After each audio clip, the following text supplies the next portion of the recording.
Bonjour. Bienvenue sur Pensées inédites. Aujourd'hui, nous allons évoquer un sujet assez intéressant, comment bien communiquer avec les autres. Restez avec nous tout au long de cette vidéo pour un moment merveilleux. Chapitre 1. C'est quoi exactement la communication ?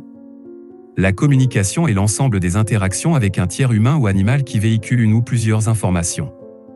En dehors de la communication animale, on distingue chez l'être humain la communication interpersonnelle, la communication de groupe et la communication de masse.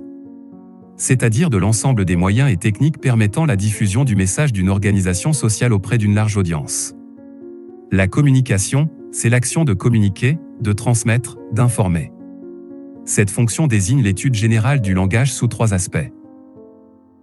L'expression celui qui utilise ce type de communication cherche à communiquer une intention, une émotion, un état de conscience. La représentation donne des informations sur les événements, retransmet un savoir l'action sur autrui, cherche à convaincre, à séduire, à influencer autrui, transmet des ordres, intime des interdictions. La communication déborde l'expression verbale et utilise de nombreux signaux mimiques ou gestuels, des techniques nouvelles et de nouveaux supports informatiques, téléphones mobiles, numériques. La communication permet l'échange d'informations entre les personnes, échanges interpersonnels mais aussi à travers notre société par le biais des acteurs de la communication. Ainsi, l'entreprise dispose de moyens et de techniques lui permettant de véhiculer ces informations. Elle adopte des stratégies de communication afin de pouvoir se développer. Numéro 1. L'importance d'une bonne communication dans la vie quotidienne ou en couple. Quel que soit votre âge, votre parcours ou votre expérience, bien communiquer avec les autres est une compétence de la famille des soft skills à travailler absolument. Mais alors, comment bien communiquer avec les autres et surtout, pourquoi est-ce important de bien communiquer ? Pour ne pas laisser de doute ou de quiproquo, pour maîtriser son image, pour inspirer confiance. Tant de problèmes naissent de mauvaise communication et peuvent nous pourrir la vie tant au niveau personnel que professionnel. On pourrait presque considérer que la capacité à bien communiquer, c'est la compétence numéro 1 à acquérir. À l'origine, ces problèmes surviennent tout d'abord parce qu'on oublie d'appliquer les codes ou de respecter certaines règles. Il faut choisir le bon moment, le bon moyen face à face, téléphone, mail ou par message. Pour bien communiquer, il faut être au moins 2. Il ne s'agit pas simplement d'avoir un émetteur et un récepteur, bien que cela rappelle un peu les cours de biologie de collège. Le récepteur doit témoigner de l'intérêt et savoir répondre. La communication, c'est un aller-retour entre une personne qui s'exprime et une autre qui l'écoute. On oublie trop souvent que pour bien communiquer, il faut savoir écouter. Il n'est pas toujours facile d'exprimer ses attentes et ses besoins. Il est souhaitable de le faire d'une manière claire et précise afin que le partenaire puisse bien les comprendre. Il en va de même pour les besoins de l'autre.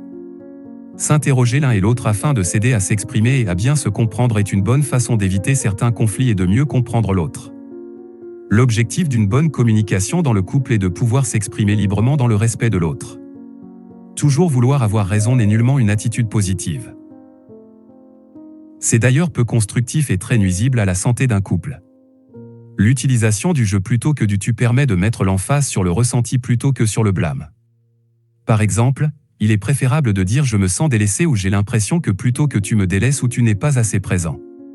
Il est important de prendre mutuellement conscience qu'il est normal d'avoir des divergences d'opinion. Il faut de part et d'autre accepter ce fait.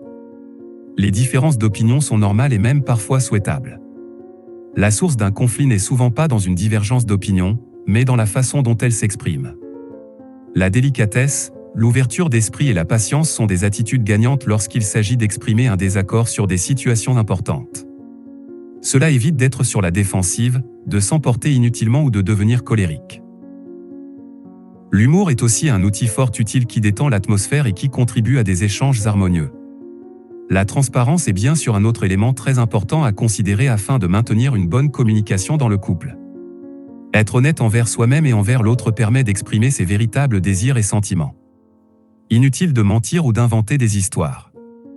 En couple, vaut mieux être honnête. Des besoins non exprimés ou des frustrations dissimulées trop longtemps feront surface tôt ou tard. Malgré les désaccords, les partenaires doivent conserver le lien affectif qui les unit et continuer de se manifester mutuellement leur attachement. Il faut garder en tête qu'être en couple, c'est pour s'aimer et se soutenir. Une relation amoureuse doit demeurer positive et permettre à chacun de s'épanouir. Numéro 2. Faire preuve d'empathie. Si vous voulez améliorer votre communication avec les autres, commencez par accorder la même qualité d'écoute à tous vos interlocuteurs. C'est un bon entraînement pour être au top le jour où une conversation sera vraiment déterminante. L'empathie, c'est la capacité à être présent à l'autre, à son environnement tout entier.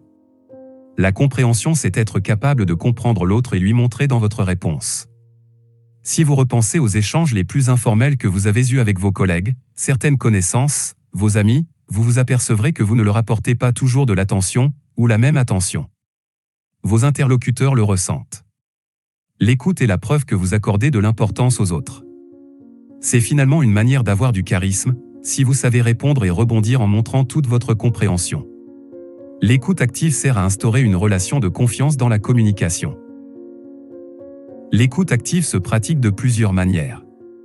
Écoutez silencieusement, tout en envoyant des signes pour montrer que vous recevez ce que dit votre interlocuteur, hochement de tête, petit mot ok.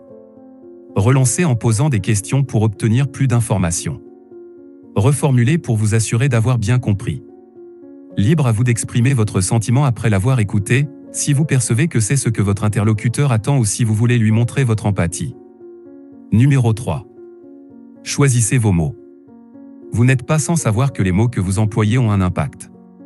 Pour bien communiquer avec les autres, vous devez donc systématiquement choisir les mots que vous utilisez, les anecdotes, les métaphores. Tout cela vous confère un certain charisme. Afin d'éviter une escalade en présence d'un désaccord, les problèmes doivent être discutés dans le respect et en acceptant que les différences d'opinion sont normales. Rien ne sert de blâmer ou d'essayer de changer l'opinion de l'autre. Mieux vaut faire preuve d'empathie et de compréhension. Une bonne communication est aussi basée sur une écoute active afin de bien saisir ce que le partenaire tente d'exprimer. Prendre le temps de répéter ce que l'autre exprime permet de s'assurer d'une bonne compréhension. Par exemple, commencer une phrase par « si j'ai bien compris » ou « je comprends que » permet parfois de désamorcer une situation potentiellement conflictuelle.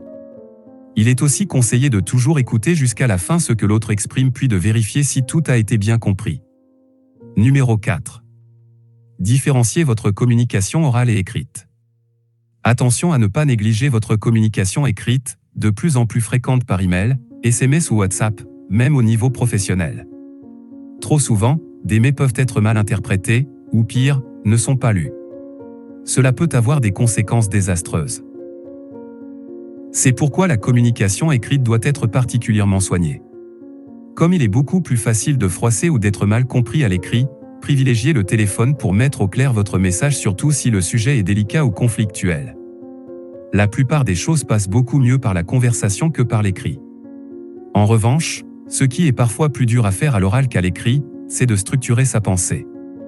Plus vous saurez organiser vos idées, mieux vous saurez faire passer vos messages. Une fois de plus, tout est dans le choix des mots. Par exemple, une erreur de communication classique est de donner sa conclusion alors qu'il est souvent préférable d'expliquer pourquoi vous en êtes arrivé à cette prise de position. Prendre le temps d'ordonner vos idées pour expliquer vos positions pourra, en réalité, vous faire gagner beaucoup de temps. N'hésitez pas à utiliser l'oral puis l'écrit en support compte-rendu et à vous répéter pour bien faire passer vos messages. Plus vous aurez une communication transparente, plus vous gagnerez en authenticité et serez respecté pour cela. En effet, on peut ne pas être d'accord avec quelqu'un mais respecter sa pensée si elle est clairement exprimée. Pour bien communiquer, sachez utiliser les silences, les mains, la posture, pour vous exprimer efficacement.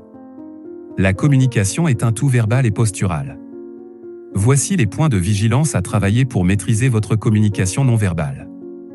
Les expressions du visage. Une étude de l'université de Preston aux États-Unis a démontré qu'un sourire est assimilé inconsciemment à un signe de compétence. En plus d'être agréable, c'est un signe d'assurance et de confiance en soi. Contrôlez la cadence et le volume de parole. Si vous parlez trop vite, cela peut signifier un manque de confiance en vous. À l'inverse, parler trop lentement peut démontrer un manque de réactivité et de mollesse. Pensez aux interprétations de votre langage corporel et soyez cohérent. Si vous voulez que les autres vous comprennent sans aucune confusion, vous devez vous assurer que l'expression de votre visage, votre posture et vos autres signaux non verbaux soient en harmonie avec votre message. Adoptez la posture du miroir en réunion ou lors de négociations, tâchez de copier le langage corporel de votre interlocuteur, cela pourra inconsciemment le rassurer et vous rapprocher intuitivement pour créer une sorte de connexion implicite. Maintenez le contact visuel pour être en phase et démontrer votre intérêt en pleine conscience. Cela facilite énormément la communication. Numéro 5. Maîtriser ses émotions et les filtrer. L'impact des émotions dans la communication avec les autres est très important. Elles peuvent servir comme desservir votre communication. Par conséquent, vous devez absolument identifier vos émotions et savoir les gérer.